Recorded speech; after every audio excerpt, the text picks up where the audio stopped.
बात तो सही है कि व्यापम के मामले में मैं पिछले कुछ महीनों से कह रहा हूं कि इसमें बहुत बड़ा घोटाला है और बहुत बड़े लोग इसमें शामिल हैं। उस समय कोई विश्वास नहीं कर रहा था, लेकिन जैसे जैसे परत खुल रही है, लक्ष्मीकांत शर्मा जी तो आ ही गए हैं। यदि त्रिवेदी की कॉल डिटेल्स निकाल ली जाए और एसटीएफ सही तरीके से बिना कोई दबाव के काम कर ले तो मुझे लगता है इसमें अभी जो इस पूरे प्रकरण के सरगना है या सरगनी है वो भी उसमें आ सकती है, आ सकते हैं।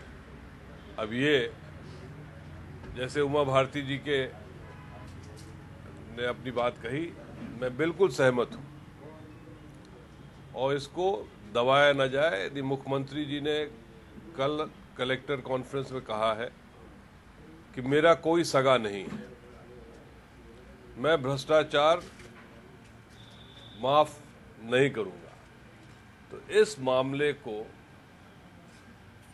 सीबीआई या स्पेशल इन्वेस्टिगेशन टीम गठित करके इस पूरे व्यापम मामले से जुड़े हुए जितने परत हैं उसको सौंपने में मेरे ख्याल से उनको कोई दिक्कत नहीं होनी चाहिए। अब यदि किसी नेता ने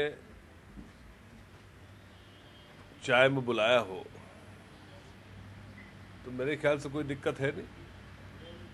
पूर्व मुख्यमंत्री रह चुकी हैं, मेरे भी पिता पूर्व मुख्यमंत्री की हैसियत से C19 में रहे आए।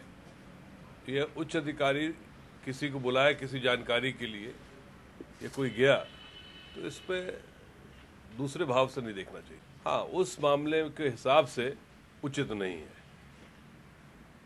यदि उमा जी का नाम जिक्र भी आया हो और उन्होंने पत्र लिखा, उसके बाद उन्होंने शायद समय मांगा था जो मैंने अखबार में पढ़ा था।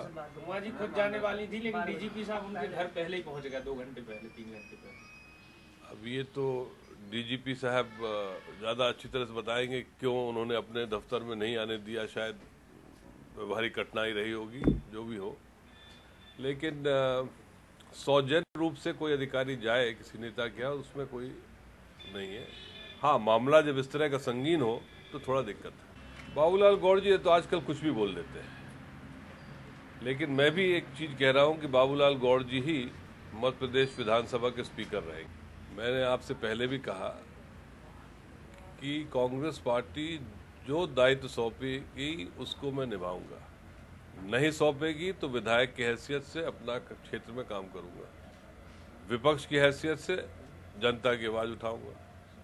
कोई पद के लिए राजनीति में नहीं हूं। एमपी और राजस्थान, हाँ, अब ये अखिल भारतीय कांग्रेस कमेटी के अध्यक्षा और वरिष्ठ नेतागण जाने किस तरह से बदलाव लाना है, व्यवस्था बदलनी है और बेहतर काम करने के लिए कुछ और करना हो, वो लोग जाने। मैं किसी पद के लिए तैयार नहीं हूं और यदि किसी कोई पद मिल जाता है तो उससे पीछे भी नहीं हटूंगा।